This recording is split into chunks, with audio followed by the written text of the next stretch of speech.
Spartans, what is your profession? Ow, ow, ow. Walking around Miami, beautiful, beautiful morning. Got the sun, and look, I feel like I can touch the sky today. The sun is out and about, and there's no clouds in the way obstructing me. But you know what? If the sun even comes out for like those 2 seconds, those 5 seconds, split second through the clouds, and it touches your skin, it feels so much better than being in the shade. Like, this trail is kind of shady, but when it peers through the trees, yeah, you can really actually feel the difference. I can't cross that way, I guess. I'll just keep walking this way for now. Don't feel like waiting. I have no patience, right? I have no patience to wait to cross that street. That street doesn't have the same button because it's for the mall. Other streets, you can just press the button and then everyone stops, which is nice. But yeah, maybe it's wise to, or like virtuous to just not be patient, right? Patience is a virtue. Nah, I can't sit around and wait. What's funny is, like, this is how crazy I am with patience and stuff.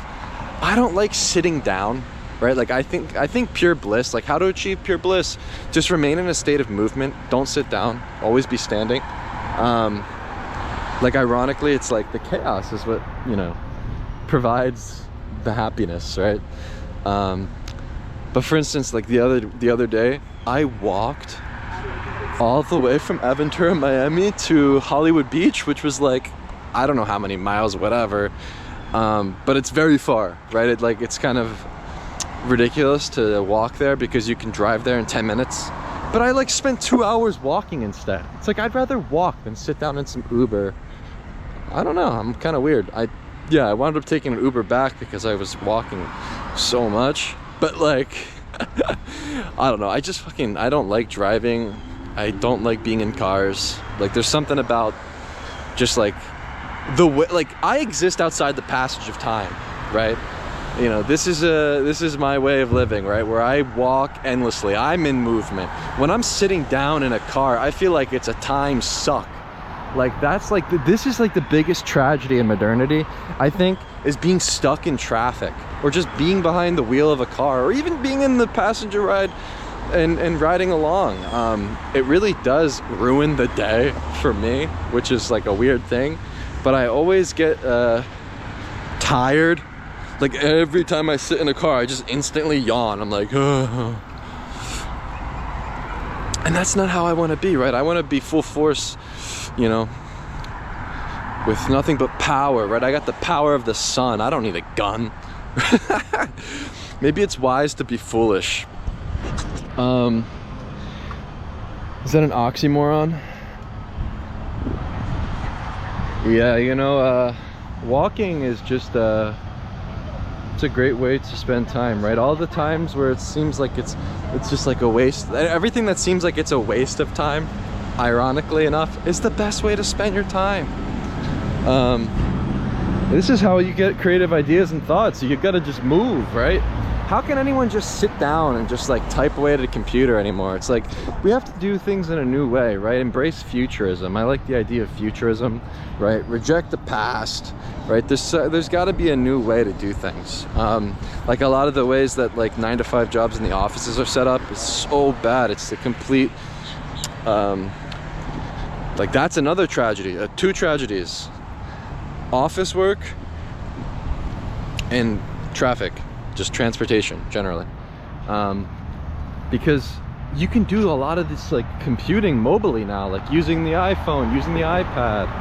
You know, you can be moving and be outside and work and do whatever they want you to do. I don't know what they have people doing anymore, sitting down in the offices. Like, is anything really happening in modern cities? It's just going against our nature, right? Even when I walk through the mall, I like look around at all the trends of stuff. I'm like, oh, this shit sucks. Like, everything that's like a trend, it just comes and goes, and it's like, yeah, everything just sucks in the mall. That's my observation, right? Just like looking at all the clothes and stuff, I'm like, this is all junk. Like, it seems like the only store in there is Lululemon, you know, just wearing the shortest shorts possible, brightest colors possible. Brighter is better. What's funny is when I walk through the mall, everyone stares at me. So I'm wearing these barefoot shoes. They're all like staring at you. You know, I saw these co-workers. They were like whispering to each other and like clearly pointing at my shoes. And I was like, "Hey, what's up, guys?" Like, started to like throw my toes out in front of them and stuff. And I was like trolling them as I was going down the escalator. Because what's funny is like everyone's so antisocial now. Like people are afraid of confrontation. And I'm like, I love confrontation. Like, please, like, you know, more of that. Like, I actually thrive in that because, yeah, I don't know what's up with like the antisocial behavior patterns that's going on. You know what I think it is, really? It's this iPhone thing. Everyone's got the iPhone now, and this isn't a revolutionary concept, but I highly advise and suggest that you should try this thing. Right? Leave it at home, right? Just keep the phone at home and just like live your life without it for a day and see what happens, right? I think it's actually interesting to consider what is wise and what's not, and what should we do and what shouldn't we do, right? I think that you should leave your phone at home and just see what happens. Can you live your life without it? It's a very funny approach because it's so normalized now, right? Everyone's kind of just staring at their phones when you walk around the mall, and you just see everyone kind of in this like lost state of being where it seems like they're living in like a different world. It's like, dude, it's like just embrace the now. You know, just live it. Can anyone live in the moment anymore, or am I crazy? You know, what's with this like constant need to be in communication with others? You know, I don't see a point at all. It's like the biggest luxury that we have, right? We have to, first of all, we have to like reconsider these ideas of luxury, right? When I go through these malls and I see these luxury goods that are thousands of dollars, it's fucking junk. Like, that's what it is to me. It's junk. But what's real luxury? Time spent doing what you love, time spent with family, time improving your health and doing things that will benefit you and to maybe help others, right? Imagine if everyone just wanted to help one other person, and just one other person, and we all just sort of assisted each other. But no, we must be in constant communication and indulge in the endless media and entertainment. When you detox from all media and entertainment for a year, like this past year, I've basically watched nothing, like no movies, no TV, no video games, pure bliss. No texting, no emailing, like just pure bliss, right? To be in constant communication it's terrible. You know, when you're disconnected and you're living in the flesh, right, in the real world, it's so much better. It's like, I don't know. We got to see the life in front of us with vivid colors, full color, right? Nothing is black and white, right? Reality is not black and white, but perhaps that's what makes black and white photography so exciting, is because it's almost surreal, right? I like the idea of making a picture surreal, where it transcends reality, right? To go beyond this world through the medium of photography, you know, is an interesting approach, right? Abstraction, surreality. Yeah, exactly. And yeah, I think just like media detox, dopamine detox, maybe that's another way to think of it, is a good idea. Even with music, right? I think a lot of the music nowadays is really degenerate. Like, so many of the songs are about, you know, just having sex and doing drugs and what. It's like, this shit sucks. It's like, I sound like an old man, but it's true. It's like, this shit is so terrible for our brains. It's like, I think a lot of people are just on autopilot and they're just listening to it anyway. So maybe the solution is to find music that has no lyrics or is just like background noise. If you want to pump yourself up, yeah, it should just be like something to increase your testosterone. Been listening to this like jungle drum and bass, like 90s drum and bass, like old like retro video game sounding music, like imagine like Sonic the Hedgehog, like you know, just like old games, like that kind of soundtrack, you know, I've been listening to. And it's like when I'm using my AI and like making AI art and stuff in the morning, I have like that blasting, and like I'm getting all this like creative thoughts and stuff, and it's like I feel like I'm living in the future, man, listening to this kind of like drum and bass, you know, playing with the ChatGPT. It's funny. But the idea of like listening to music that increases your testosterone is a good idea too. Stuff that pumps you up. And the reason why I think this is an interesting thing to consider is because actually when you consider testosterone, it makes you happier. Like the more you increase your testosterone and make that a focus in your everyday life, right, through the actions that you choose to do, like getting sun exposure, for instance, I believe actually maybe increases your testosterone. I feel happier when I'm in the sun, and I think that really honestly, like a lot of happiness and a lot of the feelings of bliss that I've been having come through the increase of my testosterone over the past year, where you become more kind, right? And that's why the carnivore diet's great, because yeah, eating red meat obviously is going to increase your testosterone. So when you put all of your focus in that basket, it's kind of blissful. It makes you feel really good, and you're so much nicer and kind, and you just want to smile and like wave at everyone. It really does give you this like amazing positive effect. So yeah, you heard it here first. Increasing your testosterone makes you a happier, kinder, and more gentle person, actually, right? Where you can sort of just curb your anger. It's like you feel anger, it's like, okay, you just suppress it immediately. Like, you know, I this is from my sort of personal experience. You know, simple things like you see a lot of these guys in the car, they get super mad, they start screaming. Like I was in the car with my mom, she was driving out of the parking lot, and there's nothing, it's like out of her control, like she can't make the machine go any faster or whatever, and the dude's like screaming behind her. I'm like, we just like kept doing, we didn't even react. It's like this dude is obviously low testosterone, loser. Just like getting mad while he's in a car, like you're gonna go nowhere, buddy. It's like, I don't know how people get so frustrated. I think there's something about like being behind the windshield and like tinting the windows and like no one can really see you, right? It's like the anonymity, right, where they feel the power.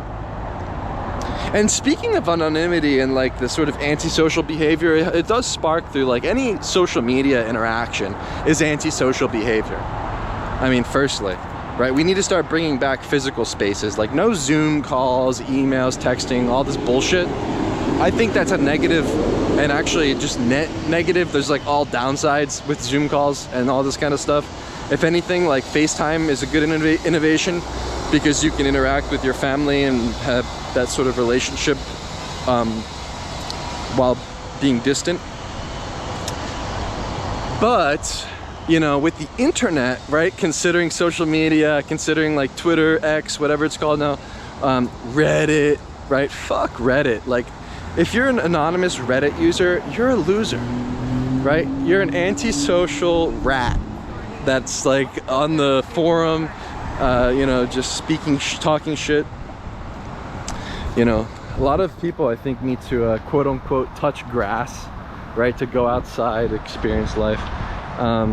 Yeah, I think the internet trolling and anonymity on the internet is maybe a bad thing, generally. It's like, it's a brave new world, right? It's like, we kind of just gotta embrace the new, out with the old. If you're an anonymous troll, yeah, you're definitely a loser. That's just my thought. Yeah, but maybe in terms of photography, like all street photography is great photography to me.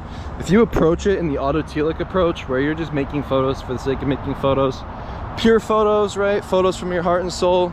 Yeah, it's great to me. You know, anything and everything can be street photography. I would actually consider not taking advice from others, right? Just shoot how you want to, do things how you want to. You know, if you want to improve and get better, I get it. Critique can help. And like getting advice from others is important to grow as an artist generally. But I say fuck it, just go and shoot how you want to. You know, I think it's actually much more wise to sort of tune everything out and to just be laser focused on what you want to do and how you do things. You know, like even considering like watching others do things, right? When you consider like porn, when you watch porn, you're watching them do it. It's like, well, shouldn't you just go do it? Or even considering someone making a delicious meal, it's like, what are you watching to make the meal? Like the Food Network and stuff. It's like, just go do your own Food Network. Go and make your own food. Or like like travel vloggers and stuff, and like recording things. Like I like to record my experiences and stuff, but it's like, why don't you just go and do it? It's like, I don't have any desire to live vicariously through others. I think maybe it's a much more wise approach to just ignore the lives of others generally. That's actually yeah, it's a good idea to just kind of like be focused on your life, and you know, who cares about others? That's not the that's not the way. And it kind of ties into the idea of like, instead of consuming media, like just make your own media. I think that's the antidote, right? The antidote to consumption is production. And I believe that the newfound religion in the world is consumerism. But once you strip yourself down, once you start fasting, right? And you realize that you actually don't need any of this junk when you walk through a mall, or you feel like you actually have everything you need and more, right? With the abundant mindset, there's like infinite possibilities. We're actually stripping down and not needing anything. It's actually the antidote. So production is the antidote to consumption. And you know, what are we now? We're consumers, but in nature we're hunters, right? And so yeah, I like to be in hunt mode all day, fasting all day, lowering your body fat, increasing your muscle mass.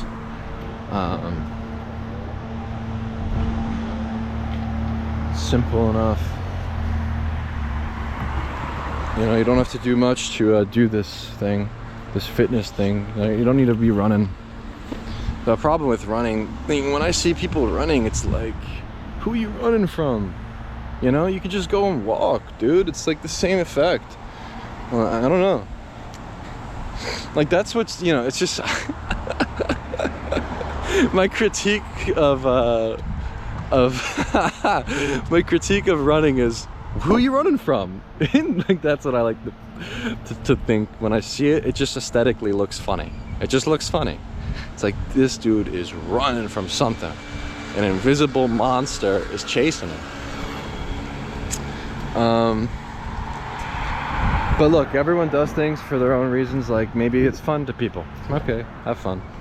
Because I like biking, and I don't think that's necessarily a smart thing to do, right? You can fall off your bike, get hurt, die. You know, you could die from a coconut at any moment, right? A coconut could fall from one of these trees and knock me out. You're gonna see on the news, Dante died from a coconut falling from the tree in Miami. And yeah, that's not gonna be a great headline to read, will it? It's not gonna be that heroic at all. But that's what makes life so beautiful, I think, at the end of the day, is the shortness of it all. You know, the fact that we are mortals. But the beautiful thing about being an artist and creating photographs is we get to describe what it was like to live in this time, right? We get to make photos that can hopefully outlive us. And that's why I believe that propagating my voice this way through the GoPro is so powerful, and creating a website blog is so powerful. It just makes me feel good, and it feels right, and it's fun.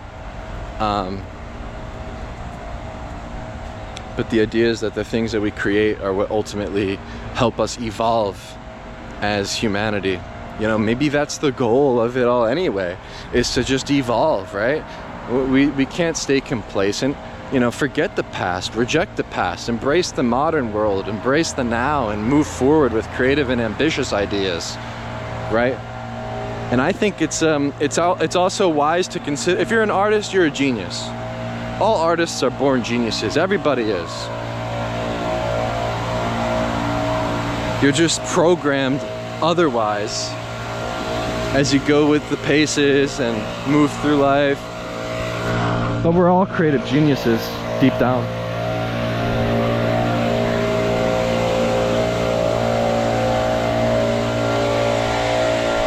I'm gonna be the next Elon Musk. Shoot me to space, Elon.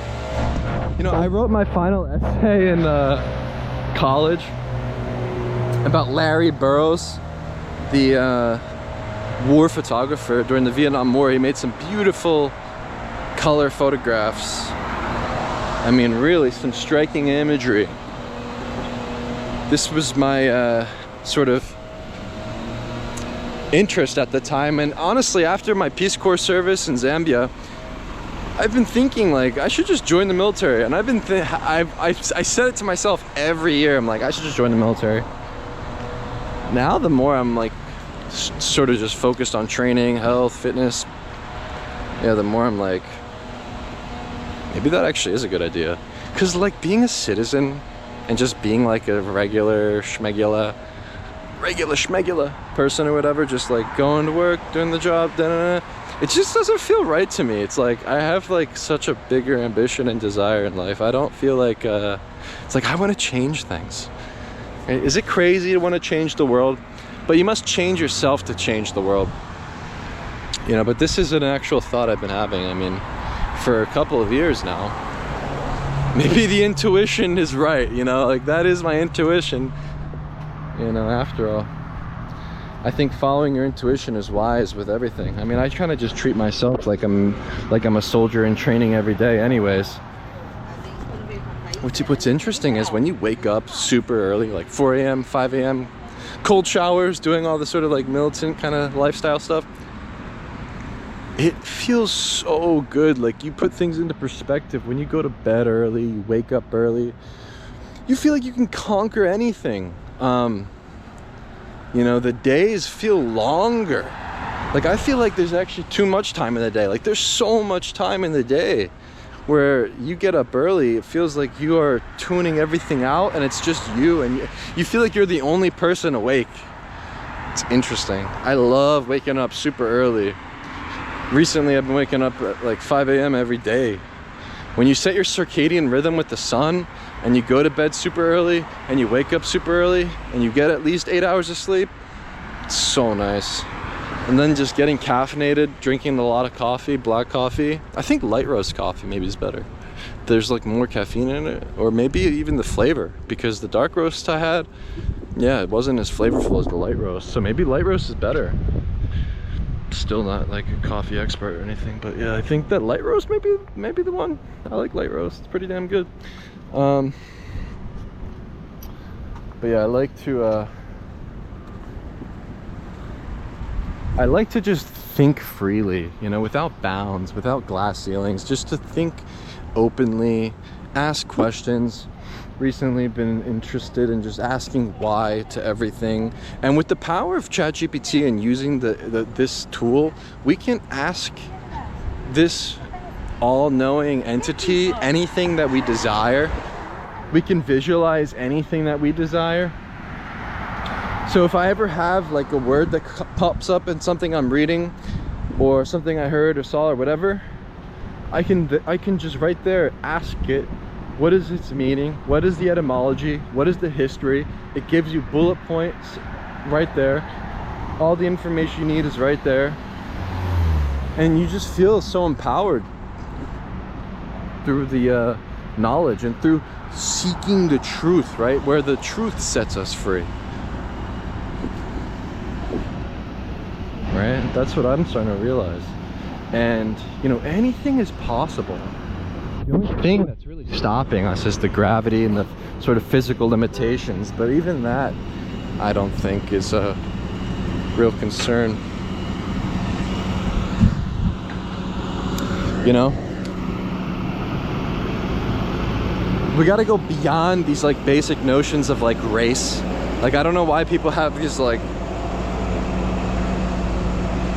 tribal thoughts about their race and, oh, I'm white, I'm black, I'm this, I'm that. It's like, dude, we're just we're humans. It's like, it's a human race. We're all one family. Team humanity, right? I'm on team humanity.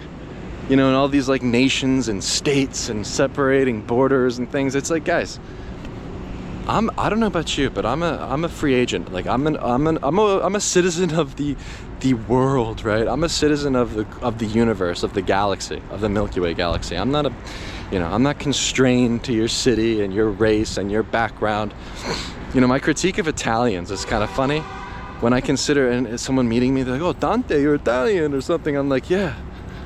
So what? What?" He's like, what part of Italy? The south, the north, or what town? It's like, who cares? It's it's just funny. Like, I think it's maybe wise to have no attachments to these identity things, generally. It's like, what's your identity? How? Right? I identify as a Spartan. Look at the doggies. It's okay. Cute doggies. Black and white. Yes. Beautiful. Brother and sister. Brother and sister. Brother and sister. We are all brothers and sisters. You know, that's an interesting way to consider other people. Is like, I mean, when you go back, I mean, there had to have been two people to start this whole humanity thing. So perhaps we are one family, stemmed from the same tree. Look at this tree. How deep do the roots go? Like, this tree clearly doesn't run too deep. The tree of life.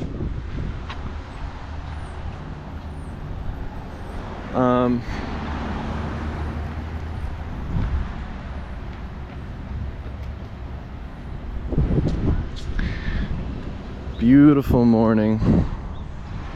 Feels good today. Yeah, there's like a hurricane, so you see these the tree fell over and stuff. Yeah, the hurricane. I don't know if it was a hurricane. It was just intense flooding and rains. I guess that's typical here in Florida.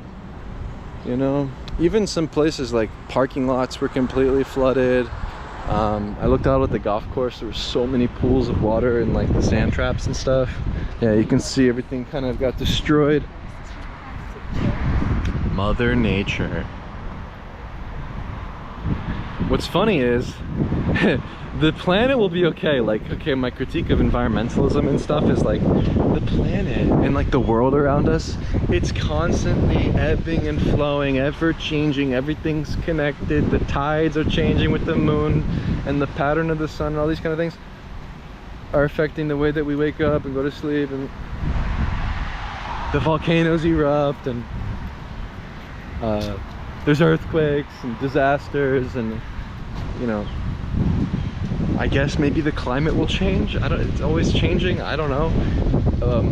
But yeah, the planet's fine, guys. Like, I think that it's fine.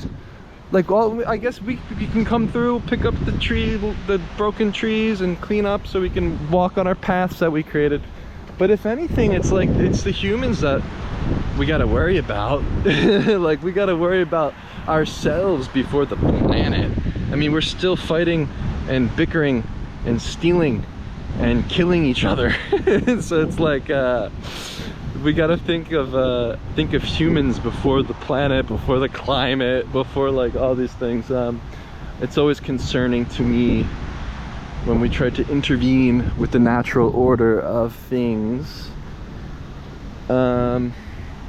Even recently, right, in Philadelphia, I went to pick up kimchi. I go to this place named Sue's. I like the place because she produces the kimchi herself. This lovely woman. It's got more kick to it, more spice to it. It's okay. I still think the Costco versions may be best, But anyway, I went to pick up the kimchi and I thought, maybe I'll buy an apple. I never eat, like in the beginning of the carnivore diet, I was eating apples as like a dessert with peanut butter, as like a treat to like wean my way into it. And I thought, you know what, let me get an apple, let me try an apple. It doesn't taste like an apple. Like the fruit, it tastes weird. Like maybe you gotta go to the source and like get the apples from like an actual orchard and pick it yourself or whatever. But they're spraying something on the apples, because that shit, it tasted fake. It tasted like plastic. It had this like weird shine to it too, you know? So it's like, look, I mean, I'm not eating that, you know. Unless I were to go to like the source and like pick the blueberry myself, maybe. Because really with this fruit and stuff, I tried it. It was bad. It was terrible. It had no flavor of an apple. It tasted like chemicals. I don't even know why I wanted to try it, because I have been on the meat diet. Yeah, just avoiding sugar is maybe wise. Like these fruits are not even providing anything. It's like I went out to eat recently with family and we would get, you know, I would get a steak and then they give you like a little salad on the side. I think my advice, if you're doing carnivore, just ask for none. Just have them not give it to you, or just don't eat it. It doesn't even do anything for you. So yeah, that's why kimchi is so great, you know. Like back to the kimchi thing, I feel like kimchi is a natural alarm clock. You know, obviously to get better sleep, get more sun exposure, but actually thinking like kimchi and the probiotics and what it does for your gut, I think it's a good addition to the carnivore diet, where yeah, you wake up, you move your bowels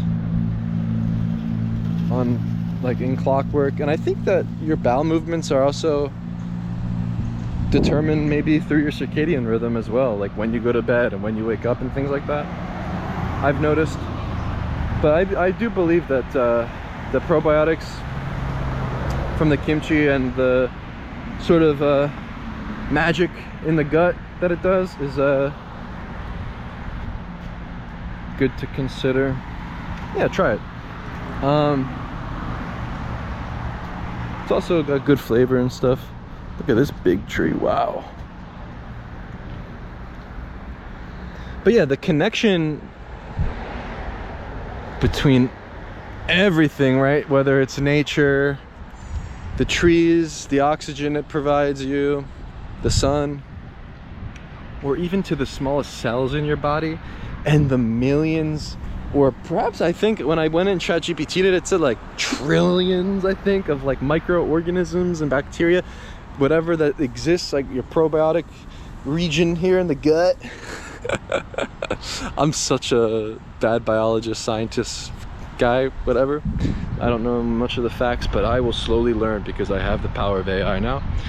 But all I know is that your gut and the organisms that live there speak to your brain, right? And so the idea with when you consider this, having a clean gut gives you a clean mind. And that's why I love fasting. I feel like I'm way more sharp when my gut is empty, or you know, when it's clean, rather.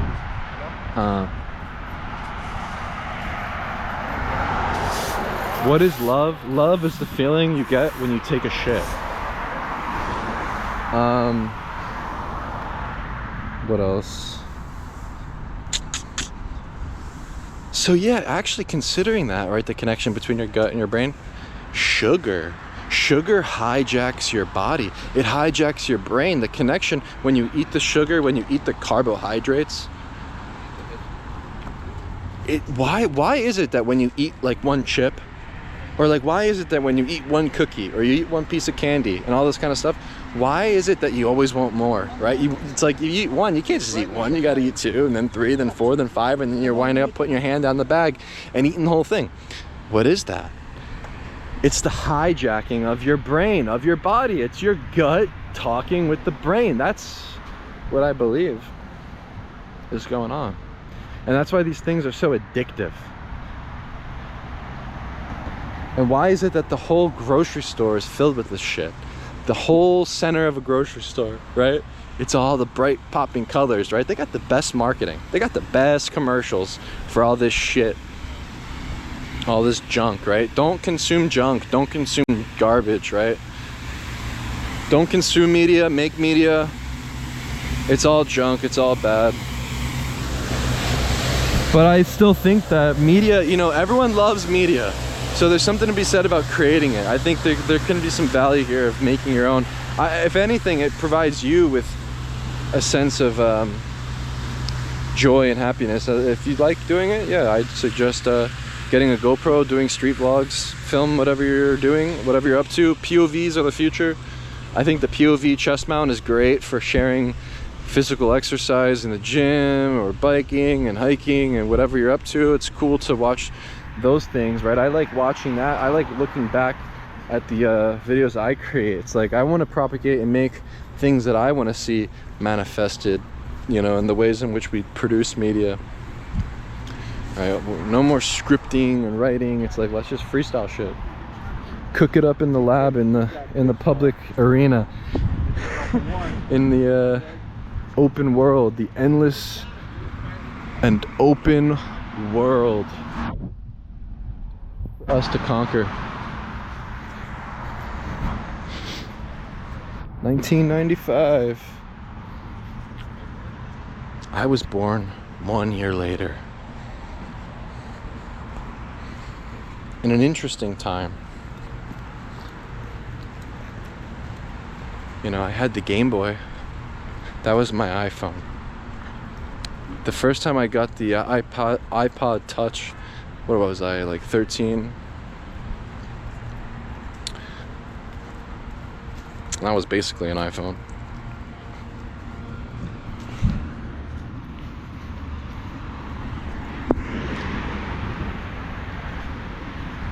One mile. Count your stats, count your analytics, turn all of it off. Turn off your likes, your comments, your analytics. Disconnect. Live in the flesh.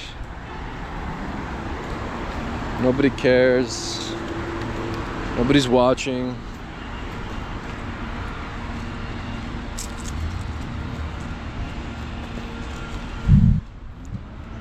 No AirPods in public. I think AirPods are good on the plane. Biking, you know, when you have the wind, and I can see the joy of using them when you're running, I guess, for people that like to run. But don't wear AirPods when you're walking around the mall or when you're just walking around the city. I feel like it destroys the social landscape. The fabric of society shifts drastically. It's the antisocial behavior. I don't like it. It's my preference. Do whatever you want. But please be courteous of others on the path.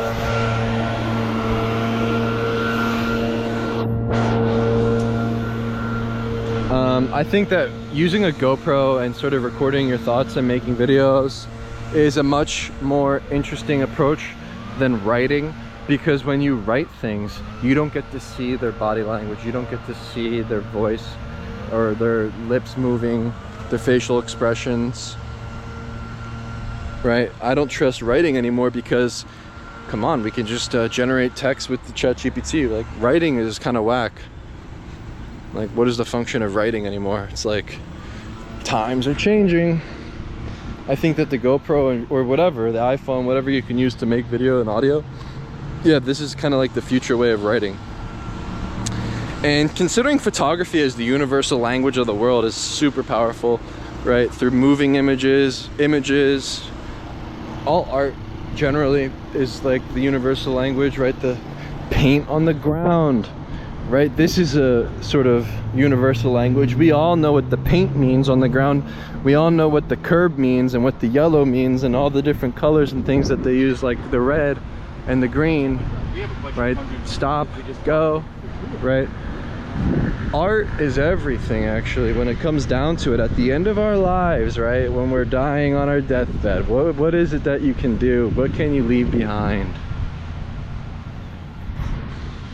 The beautiful works of art that we create. Children are art. Just a thought.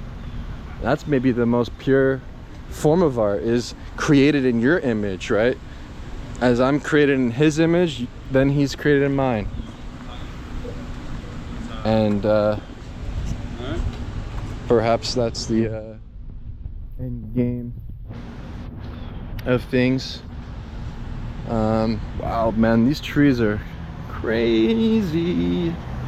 Crazy, dude. Trees are falling. Trees are falling. Looks like no one's gonna be playing golf for a while. The course is all messed up. Actually, are they playing? No, they're just all raking leaves, picking up trees. Nature ebbs and flows. And for me, I like to go wherever the wind blows, right? To go with the flow and to enter the Zen zone, right? Follow your gut. Intuition is king with everything. When I consider some of my past travels, they've all been adventurous and interesting because I didn't, plan anything. I didn't have any preconceived notions of what I will find on the other side. I just rolled around town, turned my frown upside down, and just smiled and just like went at it head first with curiosity like a little kid, right? I think actually to return to that childlike sort of spirit is critical when you consider the creation of art. Where art, I think it should come from the heart, right? It should be created in this sort of joyous state, right? In the state of bliss, right? There's no more need for the tormented artist, right? We need more joyous art created from the heart. I think that's a good idea.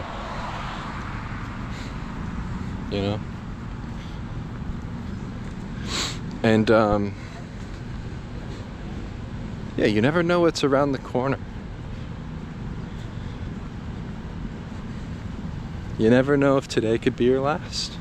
So it's like, what do we do with that? I like waking up in the morning, and that kind of motivates me to just consider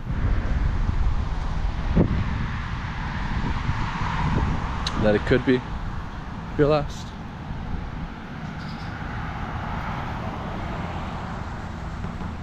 You gotta watch for errant golf balls. Like I said, it could be a coconut, it could be a golf ball. It could happen right now live on the GoPro. I like the idea of doing things live, right? Doing things uncut, doing things like in a raw way. Even with photography, it's like I just go out and play. When I'm using my camera, I don't really consider the composition as much anymore. I kind of just know where to go, and I kind of have this sort of mind-body connection with my camera itself, where it's merely just an extension of my eyes, and I'm just sort of surprised when I get the results back, because a lot of the things that I see in the photos I've been making recently, they're not things that I actually saw in the moment. Maybe I see one little thing and then other details emerge and connections are made. And I think maybe to shoot blind is it's actually interesting, right? To shoot blind, just to follow the intuition to the extreme. To not give a shit. Who cares what people think, right? Don't try to impress others generally, right? I'd rather be wrong and just fall flat on my face, but know that I actually believed.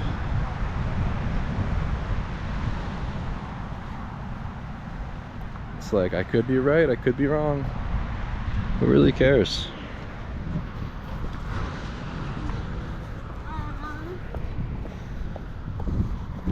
One of the biggest problems, like another frustration I have, is this idea of social contagion, where other people can infect you. It's almost like it's not even like considering like physical disease or whatever. It's like a metaphorical one, where it's like the actions of others influence you directly, indirectly, without you really thinking about it.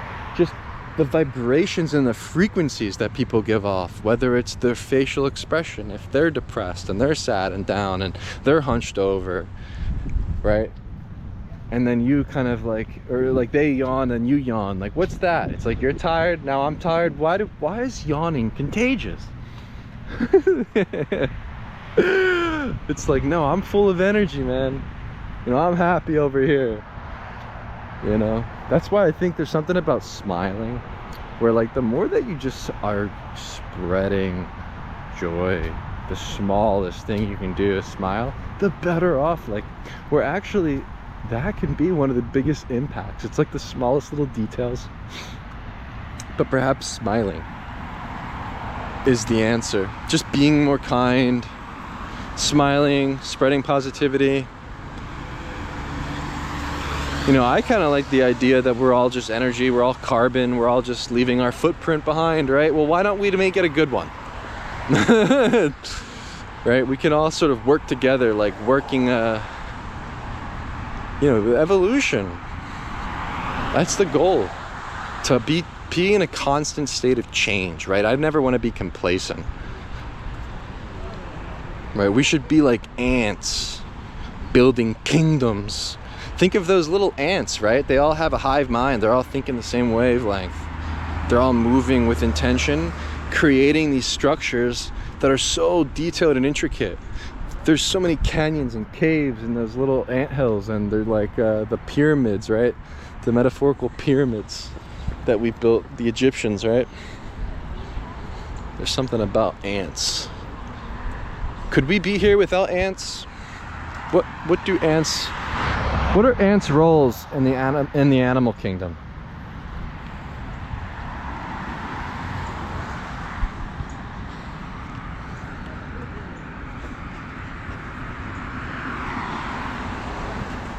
What is the role of ants in the animal kingdom?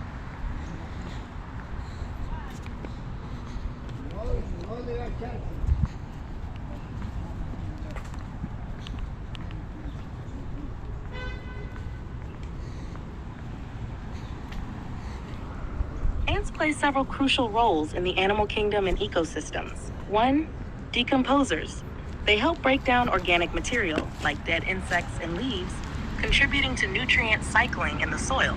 2, predators and prey.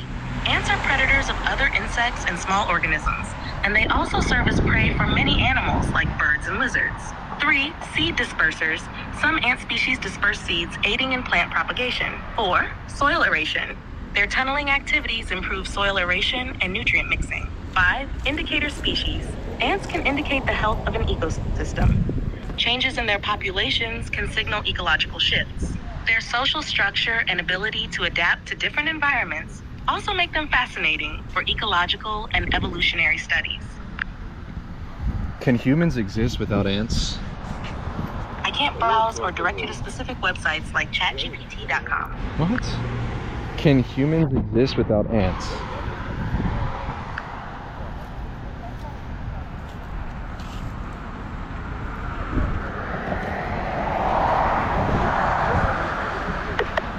Sorry, I'm having issues right now. Our systems are experiencing heavy load. Please try again later. Looks like we'll never know.